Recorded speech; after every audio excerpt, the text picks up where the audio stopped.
सञ्जय उवाच दृष्ट्वा तु पाण्डवानीकं व्यूढं दुर्योधनस्तदा आचार्यमुपसंगम्य राजा वचनमब्रवीत् पश्चैतान् पाण्डुपुत्राणाम् आचार्यमहतीं च व्यूढां द्रुपदपुत्रेण तव शिष्येन धीमता अत्र शूरा महेश्वास भीमार्जुनसमायुधि युयुधानो विराटस्य द्रुपदस्य महारथः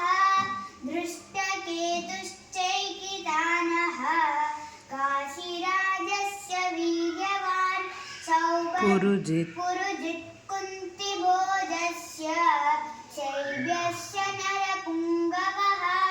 युधामन्युश्च विक्रान्तः उत्तमौजास्य वीर्यवान् सौभद्रो द्रौपदेयास्य सर्व एव महारथः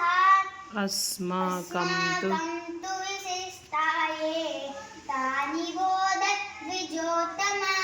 नायका मम सैन्यस्य संज्ञार्थं तान् ब्रवीमि ते अपर्याप्तं भवान्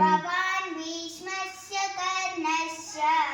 कृपस्य समितिञ्जयः अश्वत्थामा विकर्णस्य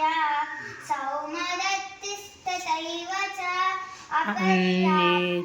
अन्ये च बहवः शूरा मदत्तेत्यजीविताः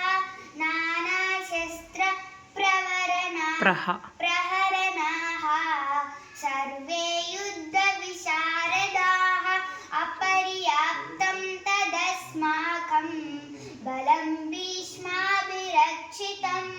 पर्याप्तं त्विदमेतेषां बलं भीमाभिरक्षितम् अयनेषु च सर्वेषु यथा भागमवस्थिताः भीष्ममेवाभिरक्षन्तु भवन्तः सर्व एव हि तस्य सञ्जनयन् हर्षं कुरु वृद्धः पितामहः सिंहनादं विनद्योश्चैः शङ्खं दद्मो प्रतापवान् ततः शङ्कास्य वीर्यस्य पनवानकगोमुखाः सहसैवाभ्यहन्यन्त सशब्दस्तु मूलोऽभवत् ततः श्वेतैर्हयैर्युक्ते महति स्यन्दने स्थितौ माधवः पाण्डवाश्चैव दिव्यौ शङ्कौ प्रदद्मधुः पाञ्चजन्यं हृषीकेशो देवदत्तं धनञ्जयः पौण्ड्रं दद्मौ महाशङ्कं भीमकर्मा